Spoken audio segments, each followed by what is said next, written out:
Oi, tudo bem com você? Bem-vindos ao Parabólica, mais um vídeo aqui. A gente vai falar um pouquinho hoje sobre o Dia das Bruxas, mas a gente vai ter alguns temas aí que relacionam o Dia das Bruxas, principalmente aí a famosa perseguição aos hereges, às bruxas, entre outras coisas. Então seja bem-vindo, acomode-se que a gente vai falar um pouquinho disso, que é um assunto bem polêmico, um assunto bem interessante na história, tá certo? Eu já vou lhe convidar a curtir o vídeo assim que esse vídeo terminar. Se você gostar do conteúdo, isso incentiva muito mesmo a continuação de criação de conteúdo aqui no canal Parabólica. Para você que está curtindo, o canal está crescendo aos poucos, devagar e sempre, mas tá muito bacana mesmo, tá certo, gente? Então vamos lá, a gente começa aí falando mais ou menos aí da decadência da Idade Média, 1231, quando o Papa Gregório IX, ele decidiu instalar na Europa o Tribunal de Santo Ofício, ou Tribunal de Santa Inquisição, para perseguir todos aqueles que não eram compatíveis com os dogmas da Igreja Católica. Por que ele está fazendo isso? Ainda não surgiu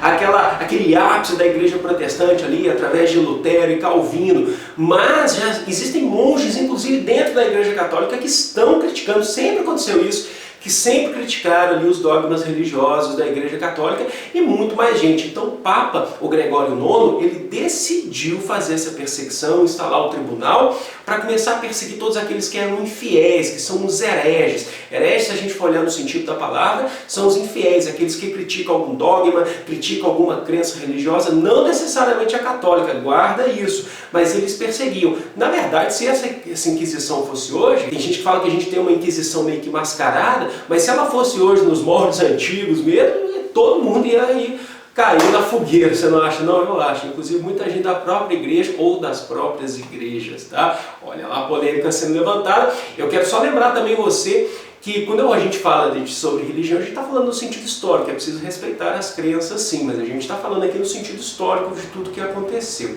Então, essas pessoas eram perseguidas na Europa como um todo, lá a partir de 1231, e eram várias as maneiras que elas eram punidas, através de peregrinações forçadas, o autoflagelo, as pessoas ficavam se batendo para cima e para baixo nas costas ali, se chicoteando. Mas a gente está aqui para falar das pesadas, das punições mais pesadas, aquelas pessoas que eram consideradas em alto grau de heresias, que prejudicavam de fato a Igreja Católica. O que essas pessoas sofriam? Sofriam vários tipos de tortura. Muitas delas resultavam na morte, que era para todo mundo ver, geralmente a céu aberto, com o público, o julgamento era feito com o público dos fiéis mesmo, para todo mundo ver, e outras para poder até confessar os seus pecados. A questão é que muitas vezes a pessoa confessava os seus pecados para não sofrer dessas torturas e acabava morrendo depois, uma tortura muito pior, né? A primeira aí que eu considero uma das grandes punições, torturas que resultam na morte é a empalada. O sujeito era atravessado por uma estaca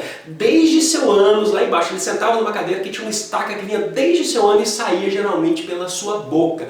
Qual que é o problema disso aí? Muitas vezes o sujeito demorava dias para morrer, mesmo com essa estaca enfiada lá embaixo até em cima. Ou seja, é uma tortura pré-morte. Confesso que o cara tá com uma estaca enfiada na boca. Nessa tortura aí acabou ficando famoso o caso do Vlad III, o cara que inspirou o Drácula. Era um tirano europeu que ele condenava as pessoas e ele costumava se alimentar, ele costumava almoçar, jantar, ceiar na frente das torturas, gostava de assistir a sangue frio.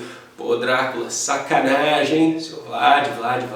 A segunda é o balcão da tortura. Essa aí é uma que muita gente já viu, que era uma mesa inclinada de madeira. O sujeito deitava nessa mesa inclinada, esticava os braços e as pernas, eram presos os braços e as pernas, e essa mesa ia se esticando o corpo do sujeito, até ele confessar. E muitas vezes ele confessava e continuava na sua leve tortura. Aí o sujeito acabava, muitas vezes os membros do corpo do sujeito eram arrancados ali mesmo. Tortura pesadíssima, para falar a verdade. Isso aconteceu muito no Brasil também, viu?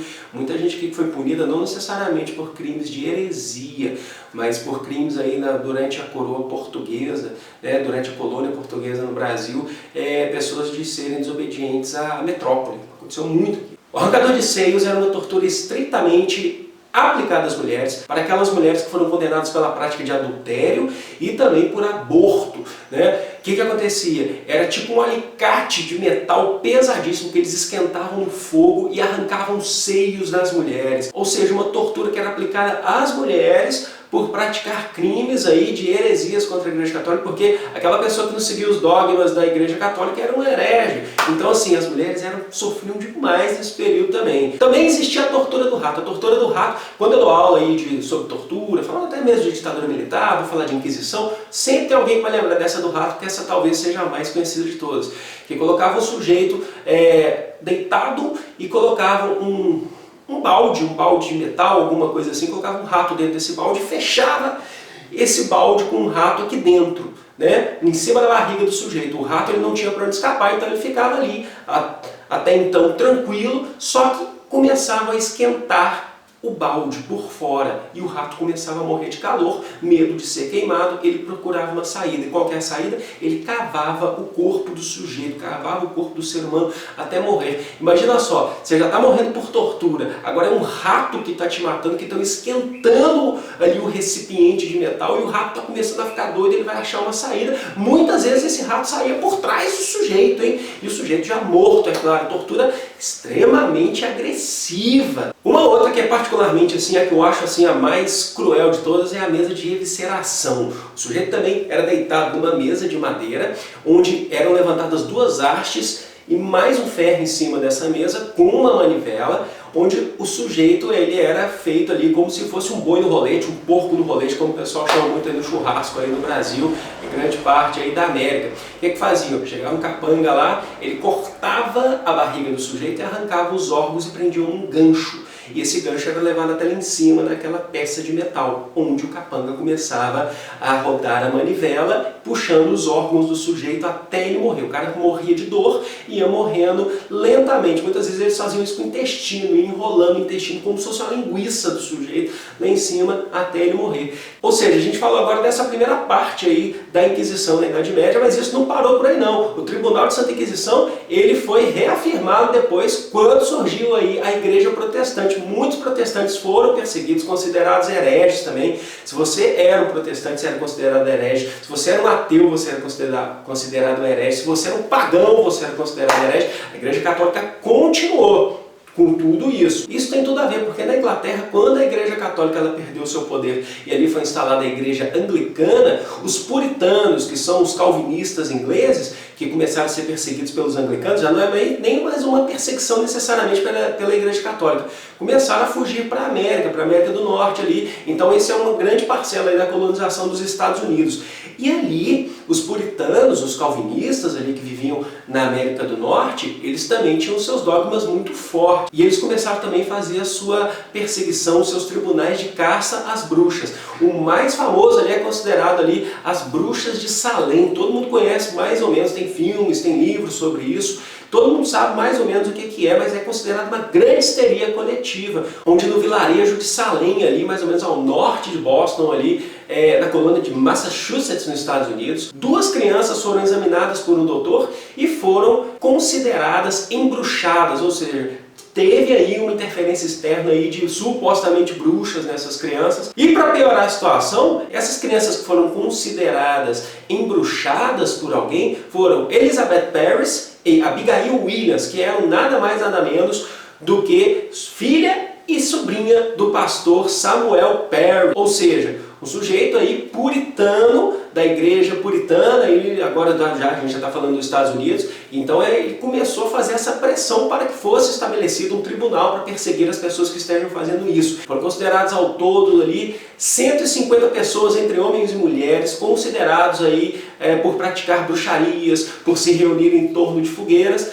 Então essas pessoas começaram a ser condenadas à morte, foram estabelecido um tribunal também, que já não é mais católico, lembre-se disso, e foram condenadas à morte.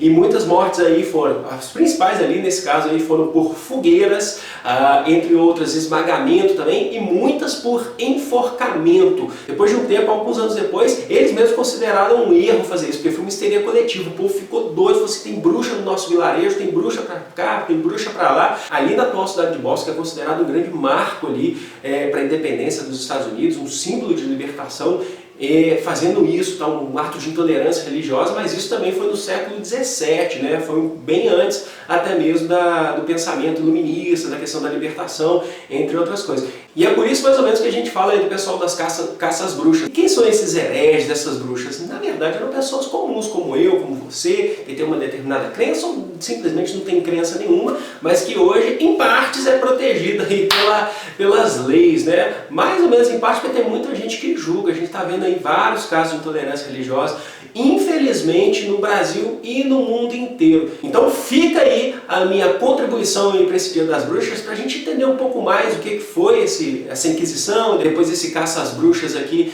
na América, tá certo, pessoal? Então lembre-se de deixar o seu curtir se você gostou desse vídeo, curte, compartilha, se inscreve no canal, deixa aí o seu comentário para dar mais sugestões. Foi um grande prazer e abraço novamente, gente. Tchau!